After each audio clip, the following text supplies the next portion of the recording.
BJP ಅವ್ರ ಕಾಲದಲ್ಲಿ ದುಡ್ಡಿಲ್ದವರು ಕೂಡ ಕೆಲಸ ಎಲ್ಲ ಅಪ್ರೂವಲ್ ಮಾಡ್ಬಿಟ್ಟು ಟೆಂಡರ್ ಕರೆದ್ಬಿಟ್ಟು ದುಡ್ಡು ಹೊಡೆದ್ಬಿಟ್ಟು ಹೊಟ್ಟೋದ್ರು. ಈಗ ಅವರು ನಮಗೆ ಪಾಠ ಹೇಳ್ಕೊಡಕ್ ಬರ್ತಾ ಇದ್ದಾರೆ.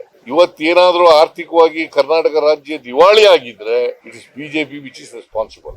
ಭಾಗ್ಯಗಳನ್ನ ನೀಡಿ ತಾವು ಏನಂತಂದ್ರೆ ಒಂದಿಷ್ಟು ಜಗದೀಶ್ ಶೆಟ್ಟರ್ ನಿಮ್ಮ ಮೇಲೆ ಆರೋಪ ಮಾಡ್ತಾ ಇರೋದು. ಜಗದೀಶ್ ಶೆಟ್ಟರ್ ಇರುವಾಗಲೇ ಹಾಳಾದ್ದು ಎಲ್ಲ.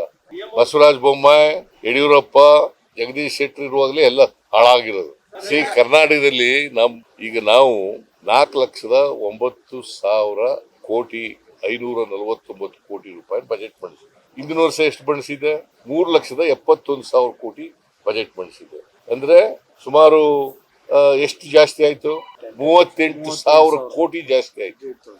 ಆರ್ಥಿಕವಾಗಿ ದಿವಾಳಿ ಆಗ್ಬಿಟ್ಟಿದೆ. ಹೆಚ್ಚಾಯ್ತಿತ್ತ? ಜಾಸ್ತಿ ಸಾಲನು ಮಾಡಿದ್ರು. ಯಾರು ಸಾಲ ಮಾಡಿದೀವಿ? ಅವ್ರು ನರೇಂದ್ರ ಮೋದಿ ಅವರು ಎಷ್ಟು ಸಾಲ ಮಾಡಿದ್ದಾರೆ ಗೊತ್ತಾ ನಿನ್ಗೆ? ನರೇಂದ್ರ ಮೋದಿ ಅವರು ಬಂದಾಗ ಎಷ್ಟು ಸಾಲ ಇತ್ತು ಅಂತ ದೇಶದ ಮೇಲೆ? 53,11,000 ಕೋಟಿ. 10 ವರ್ಷದಲ್ಲಿ ಎಷ್ಟಾಯ್ತು ಗೊತ್ತಾ? 200 ಲಕ್ಷ ಕೋಟಿ. ಸ್ವಾತಂತ್ರ್ಯ ಬಂತವಿಂದ 53,11,000 ಕೋಟಿ. ಇವ್ರು ಬಂದ ಮೇಲೆ 200 ಲಕ್ಷ ಕೋಟಿ, 4 ಪಟ್ಟು ಜಾಸ್ತಿ ಆಯ್ತು. ಯಾರು ಅದಕ್ಕೆ ಕಾರಣ? ದೇಶದ ಮೇಲೆ ಸಾಲ ಜಾಸ್ತಿ ಆಗ್ಬೇಕಾದ್ರೆ ಯಾರು ಕಾರಣ? ನರೇಂದ್ರ ಮೋದಿಜಿ.